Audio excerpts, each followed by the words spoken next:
দেব দীপাবলি বা দেবতাদের দীপাবলি হলো একটি উৎসব যা দীপাবলির প্রায় 15 দিন পর কার্তিক পূর্ণিমা বা রাস পূর্ণিমার রাতে বারাণসীতে পালিত হয়। পুরাণ অনুসারে এই দিনই ত্রিপুরাসুর নামক অসুরকে বধ করার পর ভগবান শিব বারাণসীতে ফিরে আসেন এবং বিশ্বাস করা হয় যে দেব দীপাবলির রাতে দেবতারা গঙ্গা নদীতে স্নান করতে পৃথিবীতে অবতরণ করেন। বন্ধুরা, আমি আপনাদের সঙ্গে রয়েছি কেডি। আজকে আমি আপনাদের নিয়ে যাব বারাণসীর দেব দীপাবলিতে এবং সেখানে সমস্ত ব্যাপারে আপনাদেরকে জানাবো। আপনারা আমার ভিডিওটা দেখতে থাকুন। প্রথমে যেটা বলবো যে বারাণসী যাবেন কিভাবে। হাওড়া বা কলকাতা স্টেশন থেকে অনেক ট্রেন বারাণসী যায়। যে কোনো ট্রেনে আপনারা বারাণসী পৌঁছে বারাণসী জংশন স্টেশনে নামবেন। আমরা কলকাতা স্টেশন থেকে ট্রেনে উঠেছিলাম রাত্রি 10:45-এ। এখন প্রায় সকাল 9টা। গঙ্গার বারাণসী ব্রিজ পার হচ্ছি। একটু বাদেই বারাণসী জংশন স্টেশনে নেমে যাব। বারাণসী জংশন স্টেশনে নামার পর আস্তে আস্তে এগোচ্ছি। একটা অটোতে করে আমরা চলে যাব গির্জা মোড় ক্রসিংয়ের কাছে একটা হোটেলে। আমাদের অটো ভাড়া পড়লো 150 টাকা। গির্জা মোড় ক্রসিংয়ের কাছে থাকলে কি সুবিধে, এখান থেকে প্রধান যে দুটো জায়গা কাশী বিশ্বনাথ মন্দির এবং দশাশ্বমেধ ঘাট দুটোই কিন্তু খুবই কাছে। আপনারা 5-7 মিনিট হেঁটেই কিন্তু পৌঁছে যেতে পারবেন। আমরা ছিলাম হোটেল স্যাফ্রনে।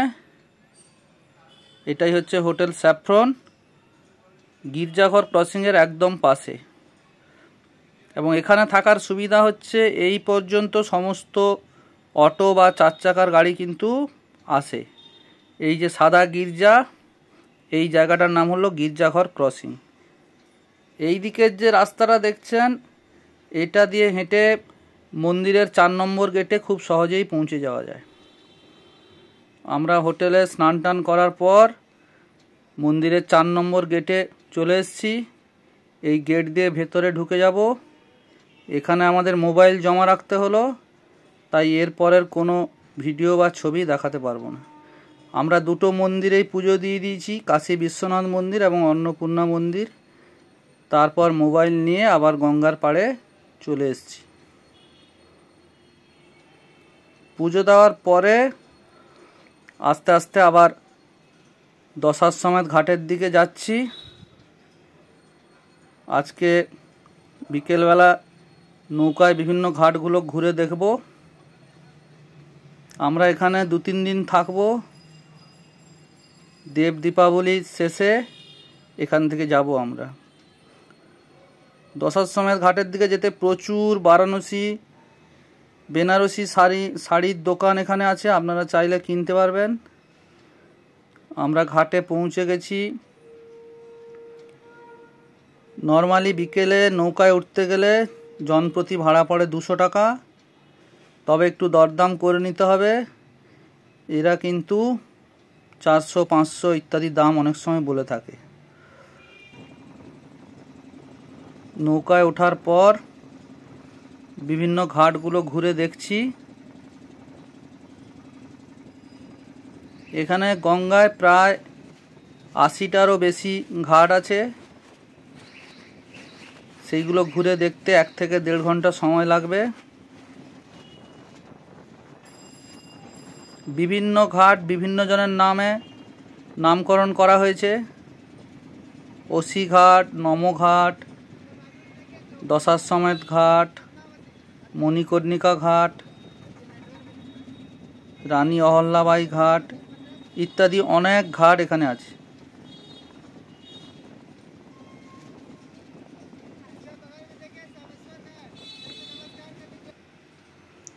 ঘাট থেকে নামার পর আমরা চলে এসেছি দশাশ্বমেধ ঘাটের পাশেই আছে যন্তর মন্তর। 5টা এরকম যন্তর মন্তর আছে গোটা দেশে। এই যন্তর মন্তর তৈরি করেছিলেন রাজা জয় সিং। যন্তর মন্তরের ওপর থেকেও গঙ্গার খুব সুন্দর ভিউ পাওয়া যায় এবং এই যন্তর মন্তরের ভেতরে একটা মিউজিয়াম আছে এবং ভেতরে লাইট অ্যান্ড সাউন্ড শোরও ব্যবস্থা আছে। একবার 25 টাকার টিকিট কাটলে আপনারা মিউজিয়াম এবং লাইট অ্যান্ড সাউন্ড শো দুটোই দেখতে পারবেন।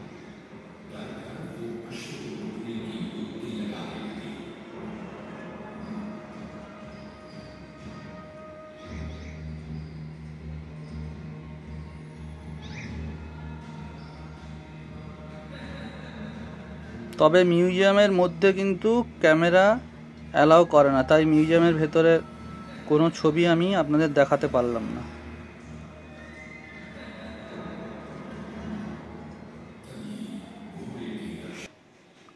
এইবারে আবার ফিরে এসেছি সেই গির্জাঘর ক্রসিংয়ের কাছে। এখানে বিখ্যাত সব খাবারের দোকান রয়েছে।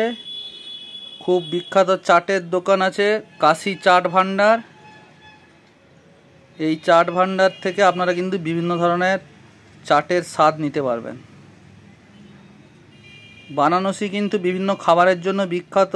লস্যি, রাবড়ি, চাট, কচুরি, বিভিন্ন পান, এছাড়া বেনারসি শাড়ি তো আছেই। এরপরে চলে এসেছি একটা রাবড়ি লস্যির দোকানে। এখানে বিভিন্ন ধরনের মিষ্টিও আছে, রসমালাই, রসগোল্লা ইত্যাদি। আপনারা চাইলে এখান থেকে রাবড়ি বা লস্যিও কিন্তু খেতে পারবেন।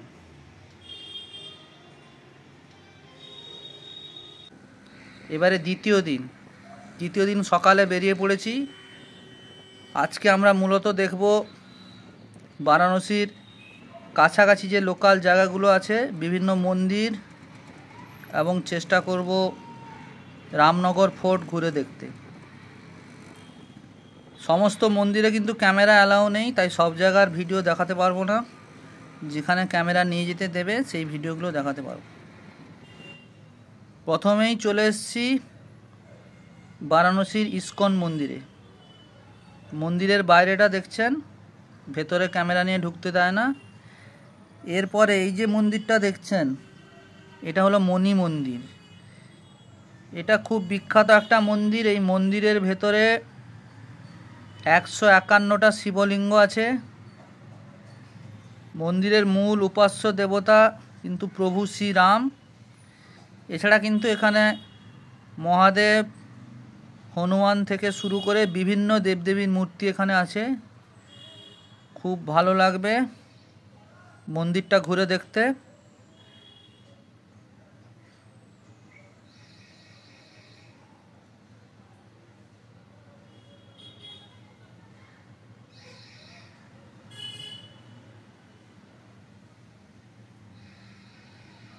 মন্দিরের প্রবেশদ্বারে একটা বড়সড় শিবলিঙ্গ রাখা থাকে।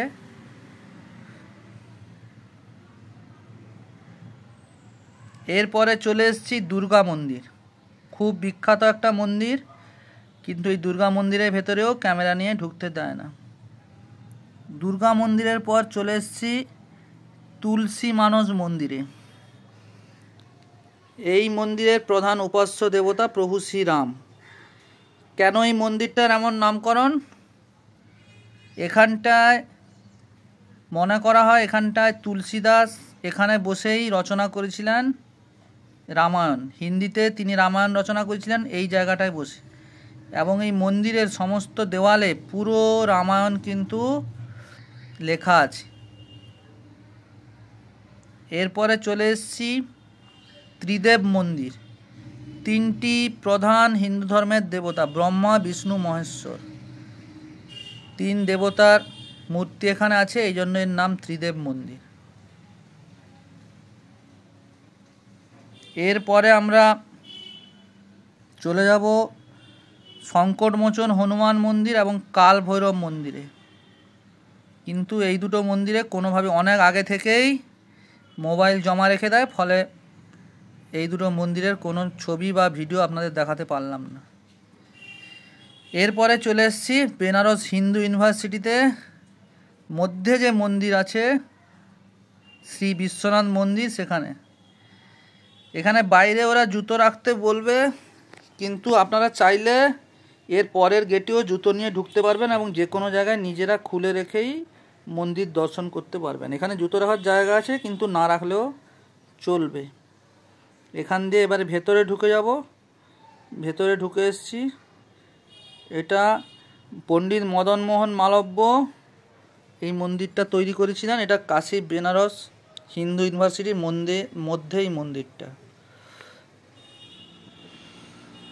এইবারে আমরা আস্তে আস্তে গঙ্গা পেরিয়ে চলে যাব রামনগর ফোর্ট। রামনগর ফোর্ট এটা ঢোকার প্রথম প্রবেশদ্বার।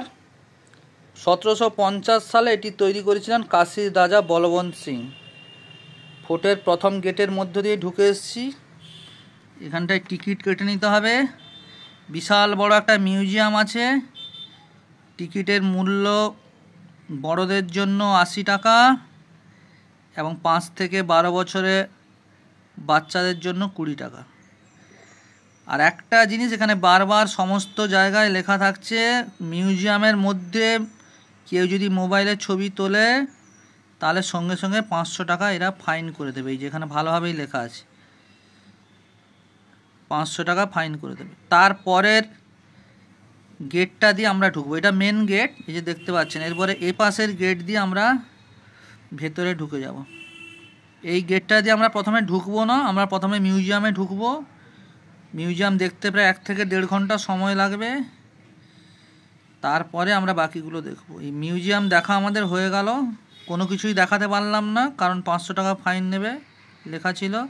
সিঁড়ি দিয়ে নেমে আসছি মিউজিয়ামের। এইবারে আমরা গঙ্গার পাড়ে যাব। এখানে একটা রাস্তা আছে সরু গলি মতো, সেটা দিয়ে একদম কিন্তু গঙ্গায় ওঠা যাবে। এটা আপনাদের দেখাবো। আমি পুরোটাই এই রাস্তাটা দিয়ে যাব আস্তে আস্তে। আপনারা কিন্তু কেউ যদি রামনগর ফোর্টে যান, অবশ্যই কিন্তু অনেকে কিন্তু এটার ব্যাপারে জানে না, অবশ্যই এই রাস্তাটা দিয়ে একদম গঙ্গায় যাওয়া যায়। আপনারা যাবেন। আস্তে আস্তে যাচ্ছি।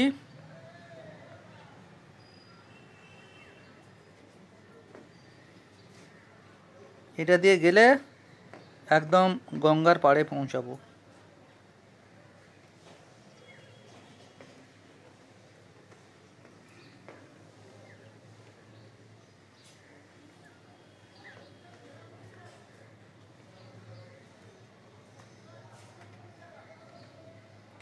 এই যে এবারে প্রায় পৌঁছে গেলাম। এটা দিয়ে বেরোলেই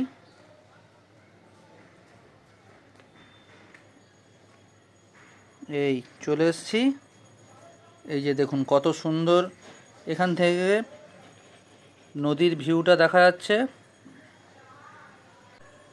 এবং এই গঙ্গার ধার থেকে কিন্তু প্রাসাদটাকেও খুব সুন্দর লাগবে। এই যে এদিক থেকে পুরো রামনগর ফোর্টটা দেখা যাচ্ছে, এর কিছুটা অংশ।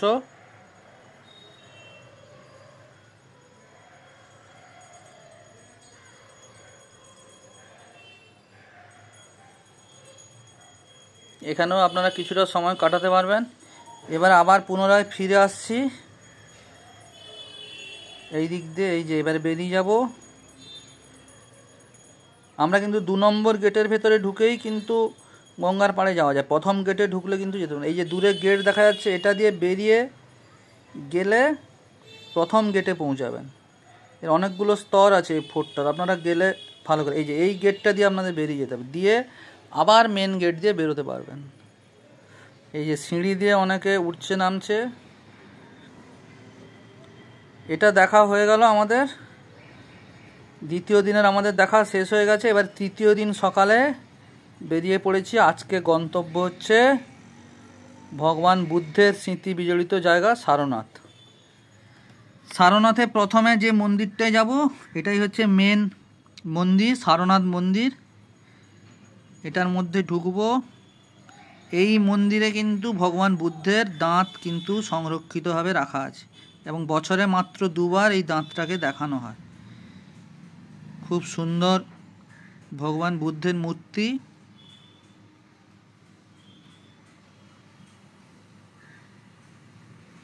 এখান থেকে বেরিয়ে এসেছি মন্দিরটা থেকে, দূরে দেখা যাচ্ছে ধামেক স্তূপ, এবং এই যে গাছটা দেখতে পাচ্ছেন এটা হচ্ছে সেই বোধিবৃক্ষ।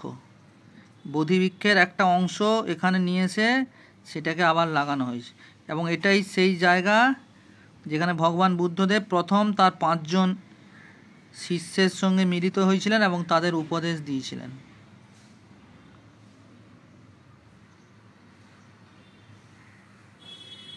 বোধিবৃক্ষের কাছ থেকে কিন্তু এই যে মন্দিরটা আবার দেখা যাচ্ছে। এরপরে যেটাই চলে এসেছি এটা হলো জাপানি মন্দির। সারনাথে বিভিন্ন বৌদ্ধ যে দেশ আছে তারা বিভিন্ন মন্দির এখানে বানিয়েছে। এই যে বুদ্ধদেবের স্থায়িত্ব মূর্তি, থাইল্যান্ড, মায়ানমার, শ্রীলঙ্কা, তিব্বত, বিভিন্ন দেশের তাদের বিভিন্ন মন্দির তৈরি করেছে। এটা একটা নির্মীয়মান মন্দির, এটার নাম হচ্ছে বিশ্ব শান্তি স্তূপ। এটা এখনো কমপ্লিট হয়নি।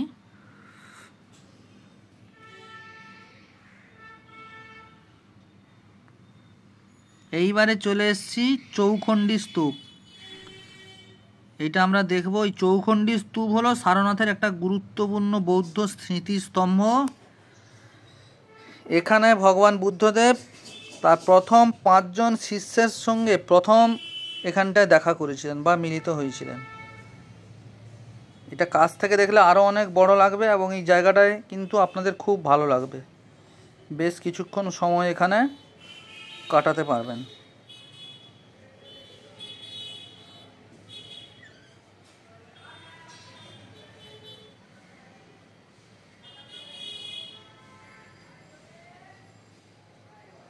এই চৌখণ্ডী স্তূপ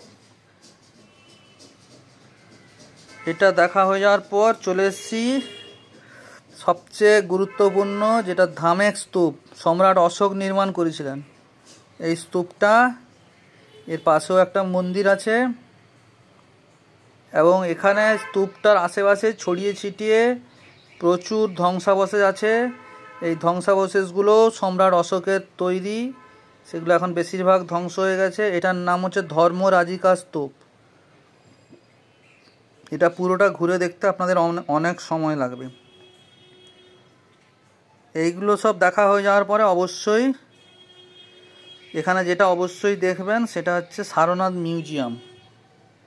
একটু পরে আপনাদের দেখাবো। এবং সৌভাগ্যের বিষয় হচ্ছে সারনাথ মিউজিয়ামের ভেতরে কিন্তু সমস্ত রকম ক্যামেরা অ্যালাউ করা হয়। মিউজিয়ামের মধ্যে ঢুকে গেছি। এখানে প্রচুর মূর্তি, অনেক কিছু এখানে আছে। আমি অল্প কিছু, সামান্য কিছু দেখাবো আপনাদের। বুদ্ধদেবের বিভিন্ন মূর্তি থেকে শুরু করে তখনকার বিভিন্ন প্রত্নতাত্ত্বিক সামগ্রী সব এখানে রাখা আছে।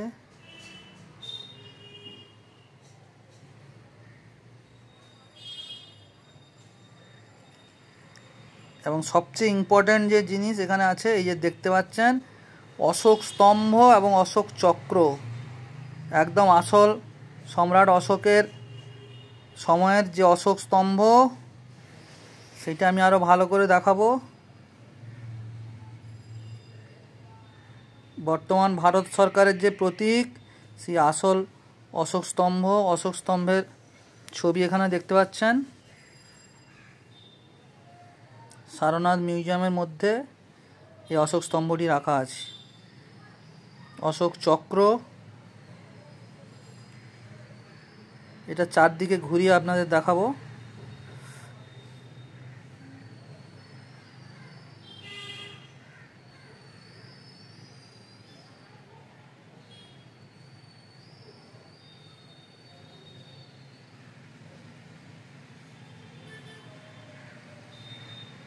কিছু কিছু একটু ভেঙে গেছে বিভিন্ন জায়গায় অশোক স্তম্ভ, কিন্তু এখনও কিন্তু যথেষ্ট সুন্দর আছে। এটা হলো অশোক চক্র, এটা প্রায় ভেঙে গেছে, কিছুটা অংশ আছে। এই যে বিভিন্ন তখনকার দিনের সোনার বিভিন্ন অলংকার এখানে রাখা আছে। এগুলো হাত দেওয়া একদম সম্পূর্ণ নিষেধ। এটা দেখে নেওয়ার পর এবারে আবার চলে যাচ্ছি যেটা দেখবো এর কাছাকাছি একটা বিখ্যাত মন্দির আছে, আমাদের ড্রাইভার দাদা এটা নিয়ে গেলেন, এটা আমাদের লিস্টে ছিল না। খুব বড় একটা মন্দির, এটা হচ্ছে সর্বেত মহামন্দির ধাম, বিশাল বড় একটা মন্দির। এই মন্দিরটা দেখে নেব। এটা সারনাথ থেকে কিন্তু অটোতে করে মিনিট 10 লাগবে, আপনারা সারনাথ গেলে অবশ্যই মন্দিরটায় যাবেন। এইবারে আবার গঙ্গা পেরিয়ে চলে যাব, এখন একটু দূরেই যেতে হবে, চুনার ফোর্ট বা চুনার দুর্গ। প্রায় 1 ঘন্টা জার্নি করে এখানে পৌঁছে গেছি, কিন্তু ফোর্টে যাওয়ার যে রাস্তাটা সেটা কিন্তু খুবই খারাপ। এতক্ষণ ভালো রাস্তায় এসছি, কিন্তু এই প্রায় 1 কিলোমিটার মতো ফোর্টে যাওয়ার রাস্তাটার কন্ডিশন ভালো না। ফোর্টের মেন গেট, এখানটায় ঢুকে যাব। এই ফোর্টটা প্রথম নির্মাণ করেছিলেন রাজা বিক্রমাদিত্য, উজ্জয়িনীর রাজা। পরবর্তীকালে এটা শের শাহের দখলে চলে যায় এবং আরও পরে এটি আকবর দখল করেন। পরে কিছুদিনের জন্য এটা কাশীর রাজার দখলে ছিল। সবশেষে কিন্তু ইংরেজরা এই ফোর্টটায় কিন্তু তাদের সৈন্যদের রাখত। খুব সুন্দর এই ফোর্টটা, কিন্তু এর বেশিরভাগ অংশ এখন বন্ধ আছে, নতুন করে এটা কাজ চলছে। এই ফোর্টটার কাছেও গঙ্গা আছে, কিন্তু আমাদের যারা সিকিউরিটি ছিলেন তারা যেতে দিলেন না, তাই আমরা ফোর্টের খুব সামান্য অংশই দেখতে পারলাম। পরবর্তীকালে হয়তো পুরো ফোর্টটাই খুলে দেওয়া হবে। আপনারা যদি বারাণসী যান অবশ্যই কিন্তু এই চুনার ফোর্ট বা চুনার দুর্গে যাওয়ার চেষ্টা করবেন।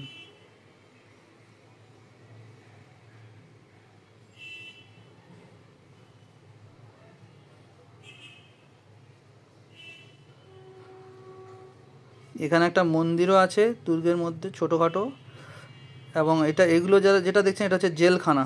তখনকার জেলখানা ছিল, চুনার কিলা কারাগার।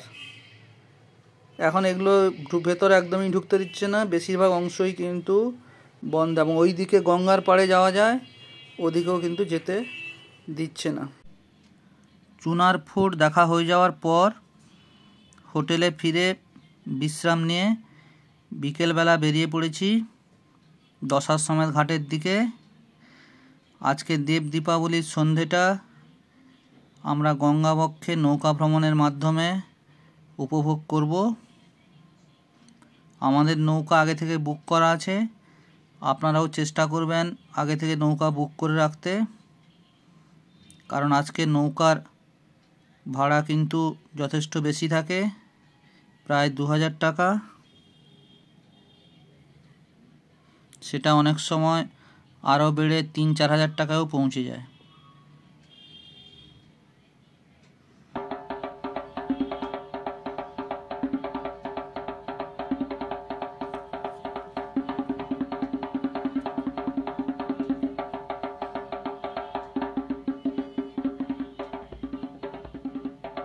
আর কেউ যদি অলকানন্দা ক্রুজ বুক করতে চান, এই যে অলকানন্দা ক্রুজ, এটাও কিন্তু আগে থেকে অনলাইনে বুক করা যায়। এর ভাড়াও কিন্তু অনেক সময় বাড়তে বাড়তে 10,000 টাকার কাছাকাছি আজকে সন্ধ্যের জন্য পৌঁছে যায়।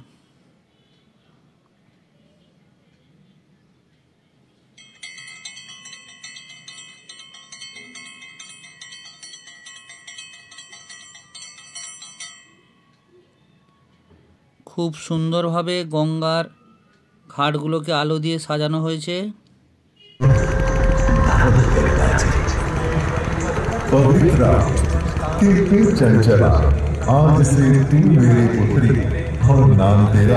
গঙ্গার বিভিন্ন ঘাটে এইভাবে লাইটিং সাউন্ড শোর মাধ্যমে বিভিন্ন পৌরাণিক কাহিনী দেখানো হচ্ছে। सारे संसार को जीतने के लिए एक अश्वमेध यज्ञ का संकल्प किया।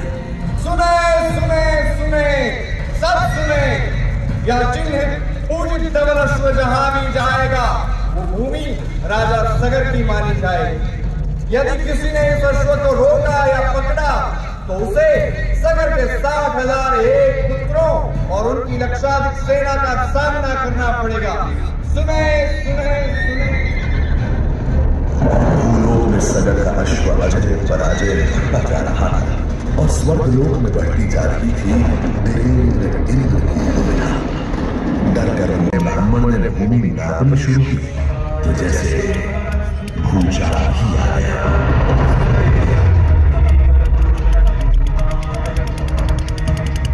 वामन ने पहले पकड़ में सारी धरती डाली और अगले कदम में स्वर्ग। ब्रह्मा जी ने भगवान विष्णु के चरण होकर उस जल को अपने कमंडल में भर दिया और वामन ने বিভিন্ন ঘাটে আরতিও হচ্ছে। আজকের দিনের বিশেষত্ব হলো আজকে পুরুষদের সাথে মহিলারাও কিন্তু আরতি করেন।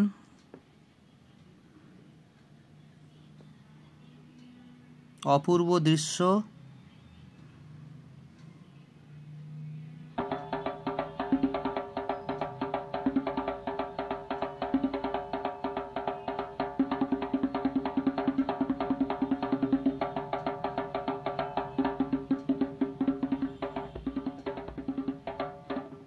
বিভিন্ন ঘাটে লাইট অ্যান্ড সাউন্ড শোর পাশাপাশি লেজার শোরও ব্যবস্থা আছে, খুব সুন্দর লাগবে।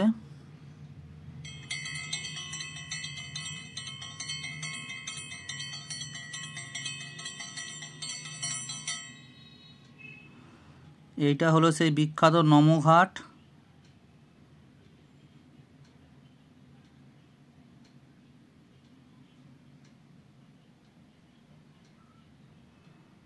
এবং নৌকা এগোতে এগোতে কিন্তু প্রায় এই দিকের ঘাটের প্রায় শেষের দিকে চলে এসছে। এই যে বারাণসীর ব্রিজ আমরা দেখতে পাচ্ছি, খুব সুন্দরভাবে আলো দিয়ে সাজানো হয়েছে। এইবারে আমরা নৌকায় বসে দেখে নেব আতশবাজি প্রদর্শনী। আমি এর কিছুটা অংশ আপনাদের দেখাবো, আপনারা দেখতে থাকুন।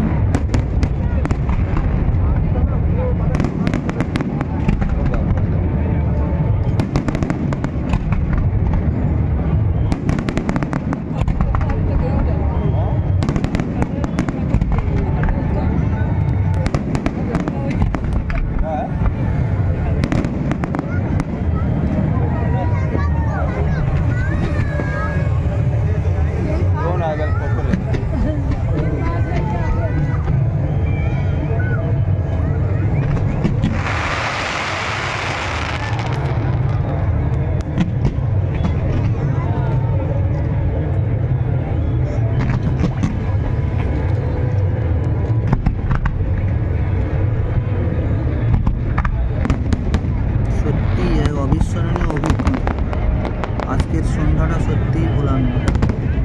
আপনারা অবশ্যই চেষ্টা করবেন বারাণসী এলে একবার হলেও অন্তত দেড় দীপাবলিতে এখানে আসতে। হয়তো খরচ কিছুটা বেশি হবে, কারণ এই সময় সব জিনিসের দাম এখানে বেশি থাকে, কিন্তু সারা জীবনের এক অনন্য অভিজ্ঞতা আপনাদের। আমি হয়তো ভিডিওতে সামান্য কিছুই দেখাতে পারছি, আপনারা নিজেরা এসে যখন দেখবেন তখন এত ভালো লাগবে, সত্যি আপনাদের খুব আনন্দ হবে।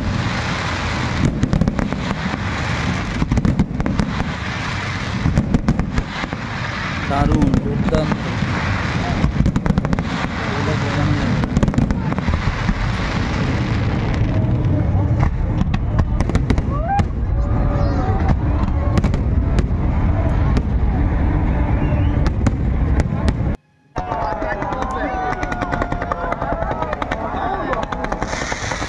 এই দিন গঙ্গা স্নান করলে সবচেয়ে বেশি পুণ্য সঞ্চয় হয়, তাই এই দিন বেশিরভাগ পর্যটক গঙ্গায় স্নান করেন এবং অনেকে স্নান করার পরে কাশী বিশ্বনাথ মন্দিরে পুজো দিতে যান।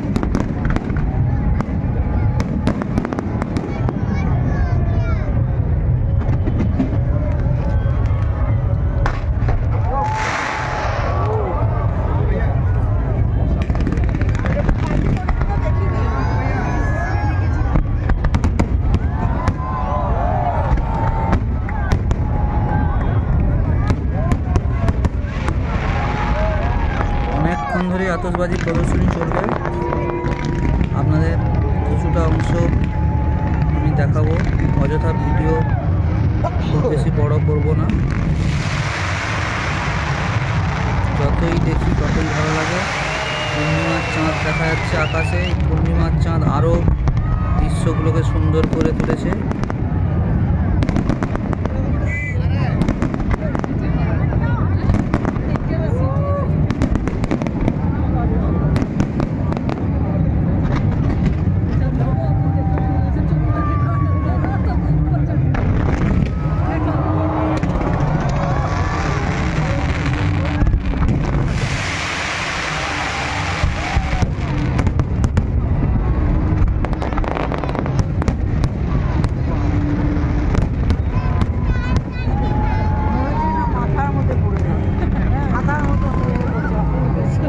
যা দেখলাম কোনোদিন করতে পারবো না, এত ভালো।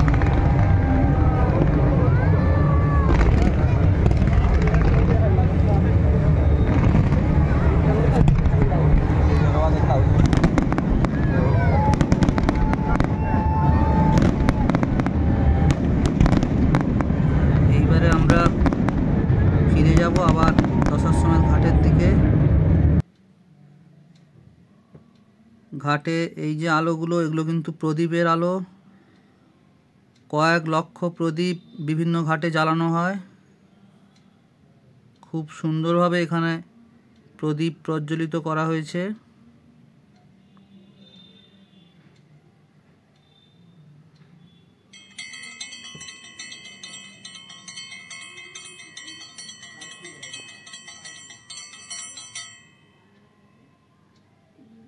বন্ধুরা,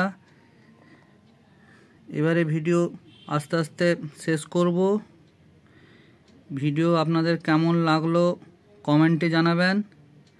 কোনো কিছু জানার থাকলে কমেন্টে জানাবেন, আমি নিশ্চয়ই সাধ্যমতো এর উত্তর দেব। আপনারা ভালো থাকুন, সুস্থ থাকুন। আবার এরপরে অন্য কোনো ভিডিও নিয়ে ফিরে আসব।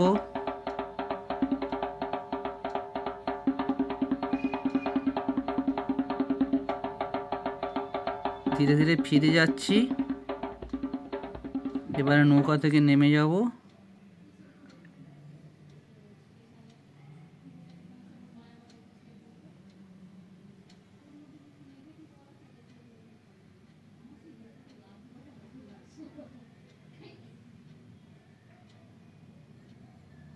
আপনারা ভালো থাকুন সবাই। শুভরাত্রি।